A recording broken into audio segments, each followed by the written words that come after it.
ఇంగ్లాండ్తో జరుగుతున్న వన్డే సిరీస్లో మన టీమిండియా చిట్టచివరి వన్డే మ్యాచ్కి సిద్ధమైంది. ఈ రెండు జట్లు ఫిబ్రవరి 12వ తేదీన అహ్మదాబాద్ వేదికగా థర్డ్ వన్డే మ్యాచ్ ఆడబోతున్నారు. ఈ వన్డే మ్యాచ్ అయితే ఒక డెడ్ రబ్బర్, ఎందుకంటే సిరీస్ ఆల్రెడీ డిసైడ్ అయిపోయింది. ఈ మ్యాచ్లో మన టీమిండియా గెలిచినా లేదా ఇంగ్లాండ్ టీం గెలిచినా సిరీస్ మీద ఎలాంటి ఎఫెక్ట్ ఉండదు. బట్ ఛాంపియన్స్ ట్రోఫీ ముందు చూసుకుంటే రెండు జట్లకు ఇదే చిట్టచివరి వన్డే మ్యాచ్. మధ్యలో ఆడితే మేబీ ఒక వార్మప్ గేమ్ ఆడొచ్చు తప్ప మళ్ళీ వన్డే మ్యాచ్ లేదు. సో డెఫినెట్లీ మ్యాచ్ అయితే రెండు జట్లకు ప్రయోగాలు చేయడానికి ఒక మంచి ఆపర్చునిటీ అని చెప్పుకోవచ్చు. మెయిన్లీ మన టీమిండియా యొక్క బెంచ్ స్ట్రెంత్ని టెస్ట్ చేసేందుకు వన్డే మ్యాచ్ బాగా యూజ్ అవుతుంది. ఇన్ఫాక్ట్ మన వాళ్ళు ఆల్రెడీ టెస్ట్ చేసేసారు. బెంచ్ మీద ఉండాల్సిన వాళ్ళు ముందే ఫస్ట్ రెండు వన్డే మ్యాచెస్లో ఆడిపించేశారు కొంతమందిని. సో ఆల్రెడీ ఫస్ట్ 2 మ్యాచెస్ నుండే మన వాళ్ళు ప్రయోగాలు చేస్తున్నారు. దీంతో ఈ మ్యాచ్లో కూడా ప్రయోగాలు జరుగుతాయి. వేరే ఇంగ్లాండ్ టీం చూసుకుంటే ఈ మ్యాచ్లో ప్రయోగాలు చేయడంతో పాటు గెలవాలని కూడా చూస్తారు. ఎందుకంటే ఒక సిరీస్లో వైట్ వాష్ అవడం కంటే కనీసం ఒక్క మ్యాచ్ అయినా గెలవడం చాలా మేలు. సో మోస్ట్లీ ఇంగ్లాండ్ టీం అయితే ఆ ప్రయోగాలు చేయడం కంటే విన్ కోసం బాగా ఎక్కువగా హార్డ్గా వెళ్తారు. ఇక మ్యాచ్ ఆడబోయే వెన్యూ చూసుకుంటే అహ్మదాబాద్లోని నరేంద్ర మోడీ స్టేడియం. సో ఈ గ్రౌండ్ అయితే మనందరికీ బాగా పరిచయమే. మెయిన్లో వన్డే వరల్డ్ కప్ ఫైనల్ ఇప్పటికీ బాగా గుర్తుంది. సో డిజాస్టర్స్ వన్డే మ్యాచ్ తర్వాత ఇప్పుడు మళ్ళీ మన వాళ్ళు ఈ గ్రౌండ్లో వన్డే మ్యాచ్ ఆడబోతున్నారు. అండ్ ఇక్కడ పిచ్ రిపోర్ట్ చూసుకుంటే చెప్పడం కొంతవరకు కష్టం, ఎందుకంటే ఈ గ్రౌండ్లో 2 రకాల వికెట్స్ ఉంటాయి. కొన్ని బ్లాక్ సాల్ వికెట్స్ ఉంటాయి, కొన్ని రెడ్ సాల్ వికెట్స్ ఉంటాయి. సో ఈ మ్యాచ్ కోసం రెండింటిలో ఏది వాడతారనేది ఇంకా కన్ఫర్మ్ చేయలేదు. నేనైతే మోస్ట్ లైక్లీ ఒక బ్లాక్ సాల్ వికెటే వాడతారనుకుంటున్నా, ఎందుకంటే లాస్ట్ మ్యాచ్ని కూడా మన వాళ్ళు బ్లాక్ సాల్ వికెట్ మీద ఆడారు. పైగా ప్రజెంట్ మన టీం స్పిన్ హెవీ కాంబినేషన్తో ఉంది కాబట్టి ఖచ్చితంగా ఒక బ్లాక్ సాల్ వికెట్ ట్రై చేస్తారు. ఇన్ఫాక్ట్ ఇక్కడ ఓవరాల్గా చూసుకుని ఈ పిచ్ అయితే ఎక్కువగా స్పిన్ బౌలర్స్కి అనుకూలిస్తుంది. ఎస్పెషల్లీ ఫస్ట్ ఇన్నింగ్స్లో బౌలింగ్ చేసినప్పుడు బౌలర్స్కు ఈ పిచ్ నుండి చాలా హెల్ప్ లభిస్తుంది. అయితే అండర్ ద లైట్స్ చూసుకుంటే మాత్రం కొంతవరకు డ్యూ వస్తుంది కాబట్టి బ్యాట్స్మెన్కి ఈజీ అవుతుంది. సో వికెట్ మీద అయితే మనం మరీ భారీ స్కోర్లు ఎక్స్పెక్ట్ చేయలేం, ఎందుకంటే ముందు చెప్పుకున్నట్టు ఈ గ్రౌండ్లో వికెట్ స్లోగా ఉండి బౌలర్స్కి అనుకూలిస్తుంది. At the same time ground dimensions, boundary sizes చాలా పెద్దగా ఉంటాయి. సో మన ఇండియాలో మిగతా గ్రౌండ్స్తో పోల్చుకుంటే ఈ గ్రౌండ్లో స్క్వేర్ ఆఫ్ ది వికెట్ చాలా పెద్దగా ఉంటుంది. దీంతో 6లు 4లు కొట్టడం కాస్త కష్టం. ఇన్ఫాక్ట్ ఇప్పటివరకు ఈ గ్రౌండ్లో 300+ స్కోర్ చాలా తక్కువ సార్లు వచ్చింది. సో లాస్ట్ మ్యాచ్లో ఈ మ్యాచ్లో అయితే మనం ఒక హై స్కోరింగ్ గేమ్ చూడకపోవచ్చు, అన్లెస్ మన టీమిండియా ముందు బ్యాటింగ్ చేసి ఏమైనా విధ్వంసం చేస్తే తప్ప. ఇక ఈ గ్రౌండ్ యొక్క స్టాట్స్ విషయానికి వస్తే ఇప్పటివరకు మొత్తం 31 వన్డే మ్యాచ్లు జరిగాయి. ఈ 31 వన్డే మ్యాచ్లో ఫస్ట్ బ్యాటింగ్ చేసిన టీం 15 మ్యాచ్లో గెలిస్తే చేస్ చేసిన టీమ్స్ 16 మ్యాచ్లో గెలిచాయి. అలాగే ఈ గ్రౌండ్లో ఫస్ట్ ఇన్నింగ్స్ యావరేజ్ స్కోర్ 243 రన్స్గా ఉంది. సో యావరేజ్ స్కోర్ బట్టి మనం క్లియర్గా అర్థం చేసుకోవచ్చు ఇదైతే అంత హై స్కోరింగ్ వెన్యూ కాదు. అలాగే గ్రౌండ్లో ముందు బ్యాటింగ్ చేసిన టీమ్స్ కంటే చేస్ చేసే టీమ్స్కి ఎక్కువ అడ్వాంటేజ్ ఉంటుంది. ఎస్పెషల్లీ డ్యూ ఫ్యాక్టర్ అనేది బాగా హెల్ప్ చేస్తుంది చేస్ చేసే టీంకు. సో దీన్ని బట్టి చూసుకుంటే టాస్ గెలిచిన కెప్టెన్ మోస్ట్ లైక్లీ ముందుగా ఫీల్డింగే తీసుకుంటారు. మోస్ట్ ఇంపార్టెంట్ ఇంగ్లాండ్ టీం వాళ్ళు ఫస్ట్ 2 మ్యాచ్లో కూడా ముందు బ్యాటింగ్ చేసి ఓడిపోయారు.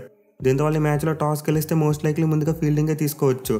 అదే మన టీమిండియా చూసుకుంటే మాత్రం ఈసారి ముందు బ్యాటింగ్ తీసుకునే అవకాశాలు ఉన్నాయి, ఎందుకంటే ఫస్ట్ 2 మ్యాచెస్లో మన వాళ్ళు ఫీల్డింగ్ చేశారు. దీంతో 3వ మ్యాచ్లో ప్రయోగాత్మకంగా ముందు బ్యాటింగ్ చేయొచ్చు. బట్ ఎనివే ఖచ్చితంగా మ్యాచ్ విన్ అవ్వాలనే ఫోకస్ ఉంటే మాత్రం ముందుగా ఫీల్డింగ్ తీసుకోవచ్చు. ఎస్పెషల్లీ గ్రౌండ్ని రెనోవేట్ చేసిన తర్వాత చూసుకుంటే మొత్తం 8 వన్డే మ్యాచ్లు జరిగాయి. పోస్ట్ కరోనా తర్వాత చూసుకుంటే 8 వన్డే మ్యాచ్లు జరిగాయి. అండ్ 8 వన్డే మ్యాచ్లో 5 టైమ్స్ చేస్ చేసిన టీమ్సే గెలిచాయి. అండ్ ఇంకో ఇంట్రెస్టింగ్ థింగ్, 8 మ్యాచ్లో ఒక్కసారి కూడా 300+ టోటల్ రాలేదు. సో వీటిని దృష్టిలో పెట్టుకుని మ్యాచ్ని గెలవాలని ఇంటెన్షన్ గట్టిగా ఉంటే మాత్రం ఖచ్చితంగా టాస్ గెలిచిన టీం ముందుగా ఫీల్డింగే తీసుకుంటారు. ఇక ఈ గ్రౌండ్లో 2 టీంల యొక్క రికార్డ్ చూసుకుంటే మన టీమిండియాకు మరీ అంత డామినేటింగ్ రికార్డ్ లేదు.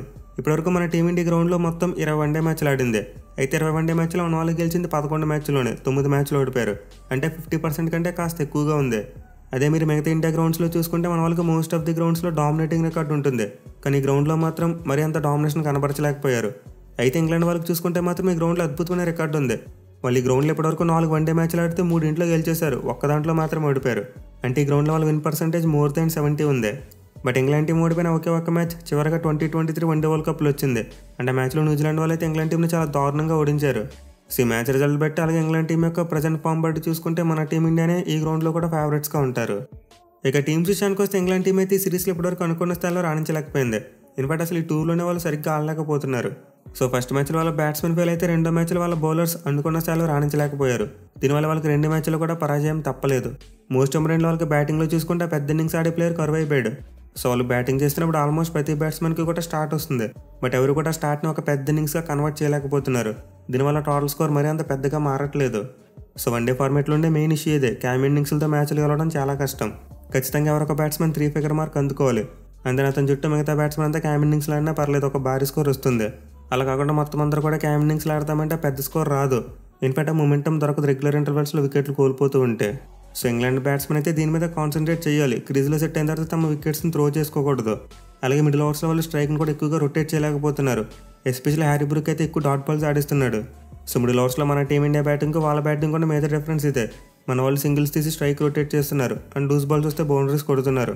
కానీ ఇంగ్లాండ్ బ్యాట్స్మెన్ అలా కాదు, ఓవర్ అంతా డాట్ బాల్స్ ఆడేసి ఏదో ఒక బాల్ 4 లేదా 6 కొడదామని చూస్తున్నారు. సో ఇలా అన్నంతసేపు బ్యాటింగ్ టీంకి అడ్వాంటేజ్ దొరకదు, at the same time fielding team మీద ప్రెజర్ పడదు. ఎప్పుడైతే బౌండరీస్ కొట్టడంతో పాటు స్ట్రైక్ రొటేట్ చేస్తూ ఉంటారో అప్పుడు అపోనెంట్ టీం మీద ప్రెజర్ పడుతుంది. సో ఇంగ్లాండ్ బ్యాట్స్మెన్ అయితే ఖచ్చితంగా దీని మీద ఫోకస్ చేయాలి. ఇక వాళ్ళ బౌలింగ్ విషయానికి వస్తే 2 మ్యాచ్లు కూడా కలిసికట్టుగా రాణించలేకపోయారు. ఎవరో ఒకరిద్దరు బౌలర్స్ మాత్రమే బాగా బౌలింగ్ చేస్తున్నారు, బట్ మిగతా బౌలర్స్ రన్స్ లీక్ చేస్తున్నారు. మళ్ళీ లాస్ట్ మ్యాచ్లో కొత్తగా వచ్చిన గస్ ఎట్కిన్సన్ అయితే చాలా రన్స్ ఇచ్చాడు. అలాగే వాళ్ళ దగ్గర ఎక్కువ మంది స్పిన్ బౌలర్స్ లేకపోవడం కూడా ఒక నెగిటివ్ పాయింట్లో మారింది. సో మనం ఫస్ట్ వన్డే మ్యాచ్లో చూసుకుంటే వాళ్ళకి 3 స్పిన్నర్స్ బౌలింగ్ చేశారు, కానీ లాస్ట్ మ్యాచ్లో 2 ఆప్షన్సే కనిపించినాయి మెయిన్గా. సో ఈ మ్యాచ్ కూడా ఇంగ్లాండ్ టీం అదిల్ రషీద్ మరియు లివింగ్స్టన్ ఈ 2 స్పిన్ ఆప్షన్స్తోనే బరిలోకి దిగుతారు, ఎందుకంటే వాళ్ళకి వేరే ఆప్షన్ లేదు. ఆల్రెడీ జాకబ్ బ్యాచెల్ రూల్ అవుట్ అయ్యాడు అండ్ అతని ప్లేస్లో టామ్ బ్యాంటన్ స్క్వాడ్లోకి వచ్చాడు. సో ఇంగ్లాండ్ టీం అయితే ఖచ్చితంగా టామ్ బ్యాంటన్ ప్లేయింగ్ లోకి తీసుకొచ్చే అవకాశాలు ఎక్కువగా ఉన్నాయి, ఎందుకంటే అతని రీసెంట్ ఫామ్ చాలా బాగుంది. పైగా వాళ్ళు ఒక బ్యాట్స్మెన్ షార్ట్గా ఉన్నారు కాబట్టి ఖచ్చితంగా తీసుకు తెచ్చుకుంటారు. అలాగే లాస్ట్ మ్యాచ్లో రెస్ట్ ఇచ్చిన జాఫ్రా ఆర్చర్ మరియు బ్రైడెన్ కార్స్ వీళ్ళిద్దరు కూడా ప్లేయింగ్ లోకి తిరిగి రావచ్చు. సో ఇంగ్లాండ్ టీం అయితే మోస్ట్ లైక్లీ మ్యాచ్ కోసం 3 మార్పులు చేసే అవకాశాలు ఉన్నాయి. గస్ ఎట్కిన్సన్ ప్లేస్లో టామ్ బ్యాంటన్, ఓవర్టన్ ప్లేస్లో బ్రైడెన్ కార్స్ మరియు సకీబ్ మహమ్మద్ ప్లేస్లో జాఫ్రా ఆర్చర్ని తీసుకొచ్చే ఛాన్సెస్ ఉన్నాయి. ఇక మన టీమిండియా విషయానికి వస్తే ప్రతి మ్యాచ్లో కూడా ప్రయోగాలు చేస్తున్నారు. మెయిన్లీ ఫస్ట్ మ్యాచ్లో హర్షిత్ రాణా చేత డెబ్యూ చేయించారు అండ్ సెకండ్ మ్యాచ్లో వరుణ్ చక్రవర్తి చేత డెబ్యూ చేయించారు. మరి ఈ మ్యాచ్లో ఎవరి చేత డెబ్యూ చేస్తారో తెలియదు, బట్ అఫ్కోర్స్ ప్రజెంట్ అయితే స్క్వాడ్లో డెబ్యూ చేయడానికి ఇంకెవరు ప్లేయర్స్ లేరులేండి. అయితే మన మేనేజ్మెంట్ తీరుబడి చూసుకుంటే మాత్రం ఈ మ్యాచ్లో కూడా ఖచ్చితంగా ప్రయోగాలు చేస్తారు. ఇన్ఫాక్ట్ ఇది ఒక డెడ్ రబ్బర్ కాబట్టి ఖచ్చితంగా చేసి తీరాలి. సో ఇప్పటివరకు ఈ సిరీస్లో హర్షదీప్ సింగ్ ఒక్క ఛాన్స్ కూడా ఇవ్వలేదు అండ్ మనమైతే అతని ఇంపార్టెన్స్ గురించి ఫస్ట్ 2 మ్యాచ్లప్పుడు కూడా చెప్పుకున్నాం. హర్షదీప్ సింగ్ కూడా మరి ఎక్కువగా వన్డే మ్యాచ్లు ఆడలేదు, అతను కూడా 8 వన్డే మ్యాచ్లు ఆడాడు. సో అతనికి కూడా వన్డేలో ఎక్కువ ఎక్స్పీరియన్స్ లేదు, దీంతో గేమ్ టైం అవసరం పడుతుంది. మెయిన్లీ షమీతో అతని కాంబినేషన్ ఎలా ఉంటుందో టెస్ట్ చేసుకోవాలి. సో ఈ మ్యాచ్లో మన వాళ్ళు అలాగైనా సరే హర్షిత్ రాణాని పక్కన పెట్టి హర్షదీప్ సింగ్ని తీసుకురావాలి.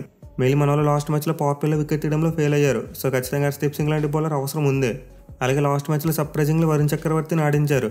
సో ఈ మూవ్ అయితే నాకు అసలు అర్థం కాలేదు, ఎందుకంటే వరుణ్ చక్రవర్తి ఛాంపియన్స్ ట్రోఫీ స్క్వాడ్లోకి వచ్చే అవకాశాలు చాలా తక్కువగా ఉన్నాయి, ఎందుకంటే కుల్దీప్ యాదవ్కి ఇంజరీ అవ్వలేదు, అలాగే వాషింగ్టన్ సుందర్కి ఇంజరీ కాలేదు. దీంతో అవర్ ప్లేస్లో ఛాంపియన్స్ ట్రోఫీ స్క్వాడ్లో వరుణ్ చక్రవర్తిని యాడ్ చేస్తారు, ఒక పెద్ద క్వశ్చన్ మార్క్. అదే హర్షిత్ రాణాని ఆడిస్తున్నారంటే పోనీ అనుకోవచ్చు బుమ్రాకి ఇంజరీ ఉంది కదని చెప్పి, బట్ వరుణ్ చక్రవర్తిని ఆడించడం వెనకాల ఉన్న మిస్టేక్ అయితే నాకు అర్థం కాలేదు. సో తెలిసి మన వాళ్ళు మేబీ సుందర్ లేదా కుల్దీప్ యాదవ్ ఇద్దరిలో ఒకరి మీద వెయిట్ వేస్తారేమో అనిపిస్తుంది, బట్ అది చేయడం అంత కరెక్ట్ కాదు, ఎందుకంటే కుల్దీప్ యాదవ్కి ఒక్క మ్యాచ్ ఆడే ఛాన్స్ ఇచ్చారు అండ్ సుందర్కి చూసుకుంటే అసలు అవకాశం ఇవ్వలేదు. సో ఒకవేళ మన వాళ్ళు ఖచ్చితంగా వరుణ్ చక్రవర్తిని సిటీ స్క్వాడ్లోకి తీసుకుంటామంటే ఈ మ్యాచ్లో కూడా ఆడిస్తారు, లేకపోతే అతని ప్లేస్లో ఈ మ్యాచ్లో సుందర్ లేదా కుల్దీప్ ఎవరో ఒకరికి ఛాన్స్ ఇవ్వాలి. అదర్వైజ్ ఈ మ్యాచ్లో కూడా వరుణ్ చక్రవర్తి ఆడితే మనం ఇంకా ఫిక్స్ అయిపోవచ్చు సిటీ స్క్వాడ్లో కూడా అతను ఉంటాడని చెప్పి.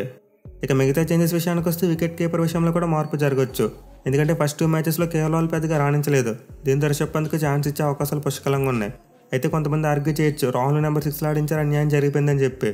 సో అయితే నాకు మరీ అంత చెప్పుకోదగ్గ రీజన్లా కనిపించట్లేదు. ఫస్ట్ 2 మ్యాచెస్లో రాహుల్ నెంబర్ 6లో బ్యాటింగ్ వచ్చినా తను వచ్చిన సిచ్యువేషన్స్ చాలా సింపుల్ సిచ్యువేషన్స్, ఈజీగా సింగిల్స్ తీసి మ్యాచ్ని గెలిపించవచ్చు. మిగిలిన అతను బ్యాటింగ్ వచ్చే టైంకి అసలు అలాంటి రన్ రేట్ ప్రెషర్ లేదు. అలాగే అతను కింద చూసుకుని ఇంకా హార్దిక్ పాండ్యా మరియు జడేజా లాంటి బ్యాట్స్మెన్ ఉన్నారు. సో 2 మ్యాచ్లు కూడా రాహుల్ ఎలాంటి ప్రెషర్ ఫీల్ అవ్వకుండా ఈజీగా రన్స్ కొట్టి మ్యాచ్ని ఫినిష్ చేసి ఉండొచ్చు. 2 మ్యాచెస్లో కూడా నాట్అవుట్గా ఉంటే సరిపోతుంది, తన ప్లేస్ ఎక్కడికి పోకుండా ఉండేది. బట్ అనవసరంగా తన మీద తను ప్రెషర్ పెట్టుకుని 2 మ్యాచ్లో కూడా ఫెయిల్ అయ్యాడు. సో ఇక్కడైతే మనం టీం మేనేజ్మెంట్ను బ్లేమ్ చేయలేం, వాళ్ళైతే రాహుల్కి అవకాశం ఇచ్చారు, బట్ రాహుల్ ఈ పొజిషన్లో ఆడించాలి అప్పుడు మాత్రమే పెర్ఫామ్ చేస్తాడంటే అది కరెక్ట్ కాదు. అక్కడ సిచ్యువేషన్ ఈజీ సిచ్యువేషనే. అలా కాకుండా 2 మ్యాచ్లు కూడా ప్రెజర్ సిచ్యువేషన్ ఉన్నప్పుడు అతను బ్యాటింగ్ వచ్చి ఫెయిల్ అయితే అప్పుడు అనుకోవచ్చు అతను రాంగ్ పొజిషన్లో బ్యాటింగ్ పంపారని చెప్పి. బట్ 2 మ్యాచ్లు కూడా రాహుల్ చాలా ఈజీ సిచ్యువేషన్లో బ్యాటింగ్ వచ్చాడు, కామ్గా గేమ్ని ఫినిష్ చేసి ఉండొచ్చు. సో రాహుల్ అయితే తన మీద తానే అనవసరంగా ఒత్తిడి పెట్టుకుని తన గోతుని తానే తవ్వుకుంటున్నాడు. మెయిన్లీ ఫస్ట్ 2 మ్యాచెస్లో ఫెయిల్ అవడం వల్ల ఇప్పుడైతే ఖచ్చితంగా రిషబ్ పంత్ని ప్లేయింగ్ లెవెల్లోకి తీసుకొస్తారు. అండ్ ఒకవేళ ఈ మ్యాచ్లో కనుక పంత్ బాగా ఆడితే అప్పుడు మళ్ళీ సినారియో మారిపోతుంది, రాహుల్ని కాదని పంత్ని ఫస్ట్ యాజ్ వికెట్ కీపర్గా పెట్టుకుంటారు. సో ఫస్ట్ ఇయర్ ప్రజెంట్ ఈ వికెట్ కీపర్ స్పాట్ కోసం చాలా పోటీ ఉంది, దీంతో టీంలో ఉన్న వికెట్ కీపర్ మీద ఖచ్చితంగా ప్రెజర్ పడిపోతుంది ప్రతి మ్యాచ్లో కూడా రాణించాలని చెప్పి. అండ్ ఆ ప్రెజర్ వల్ల రాహుల్ కంటిన్యూస్గా ఫెయిల్ అవుతున్నాడు. సో యాక్చువల్గా సమస్య రాహుల్ యొక్క బ్యాటింగ్ పొజిషన్ కాదు, తన mind set. At the same time మనం టీం యొక్క ఇంట్రెస్ట్ గురించి కూడా ఆలోచించాలి. ఇక్కడ మనకి నెంబర్ 5లో లెఫ్ట్ హ్యాండ్ బ్యాట్స్మెన్ కావాలనుకుంటున్నారు అండ్ మన వాళ్ళు దానికోసం రాహుల్ని పక్కన పెట్టుకుంటే అక్షర్ పటేల్ని ఆడిస్తున్నారు. సో ఇందులో రాహుల్కి చేసిన అన్యాయం ఏమీ లేదు. ఇన్ఫాక్ట్ మనం ఫస్ట్ మ్యాచ్ ప్రివ్యూ అప్పుడే మాట్లాడుకున్నాం. సో చూడాలి మరి వికెట్ కీపర్ స్పాట్ విషయంలో వాళ్ళు ఎలాంటి నిర్ణయం తీసుకుంటారనేది. ఇక మిగతా టీం విషయానికి వస్తే పెద్దగా మార్పులు జరగనిపిస్తుంది. మేబీ ఒకవేళ సుందర్ ఆడించాలనుకుంటే అక్షర్ పటేల్ లేదా జడేజా ఇద్దరు ఎవరో ఒకరిని పక్కన పెట్టి ఆడిస్తారు. బట్ నేనైతే మోస్ట్ లైక్లీ మళ్ళీ ఇద్దరితో వస్తారనుకుంటున్నా, ఎందుకంటే ఇంగ్లాండ్ లైనప్లో చాలా మంది రైట్ హ్యాండ్ బ్యాట్స్మెన్ ఉన్నారు. సో మనమైతే సిరీస్లో ఎక్కువగా విరాట్ కోహ్లీ, షమీ మరియు హార్దిక్ పాండ్యా ఈ ముగ్గురు దగ్గర నుంచి పెద్ద పెర్ఫార్మెన్స్ చూడలేదు. ఆ మ్యాచ్ విన్నింగ్ పెర్ఫార్మెన్స్ రాలేదు. అలాగే కేఎల్ రాహుల్ కూడా అనుకున్న స్థలం రాణించలేదు. సో ఈ మ్యాచ్లో అయితే ఫోకస్ ఈ ప్లేయర్స్ మీద ఉంటుంది. మెయిన్లీ షమీ మరియు విరాట్ కోహ్లీ వీళ్ళిద్దరి నుంచి పెద్ద పెర్ఫార్మెన్స్ రావాలి. అండ్ దెన్ ఆబ్వియస్లీ గిల్ మరియు రోహిత్ శర్మ చాలా మంచి ఫామ్లో ఉన్నారు అండ్ ఈ గ్రౌండ్లో వీళ్ళిద్దరికి చాలా మంచి రికార్డు ఉంది. సో మన టీమిండియా కనుక ఈ మ్యాచ్లో ముందు బ్యాటింగ్ చేస్తే ఖచ్చితంగా మన బ్యాట్స్మెన్ అందరికీ ఒక మంచి ఆపర్చునిటీ దొరుకుతుంది. చూడాలి మరి మన వాళ్ళు రిస్క్ తీసుకుని ముందు బ్యాటింగ్ తీసుకుంటారా లేకపోతే ఇంగ్లాండ్ టీంకే బ్యాటింగ్ ఇస్తారనేది.